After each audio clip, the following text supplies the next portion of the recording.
Alam niyo ba ang pinagmulan ng pangalan ng Benguet? Hindi.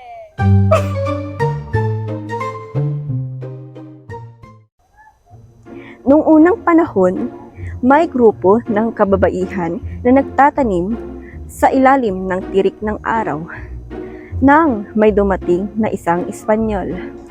Kanyang tinanong, ano nga ba ang kasuotan ng mga kababaihan?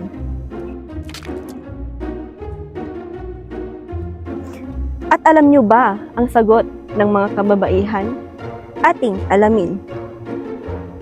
Sinaoy? Sinay pa didikanan din bungat? Pero, alam niyo ba ang pagkaintindi ng Espanyol? Sabi niya, Benguet. Mula noon, ang lugar na iyon ay tinawag na Benguet.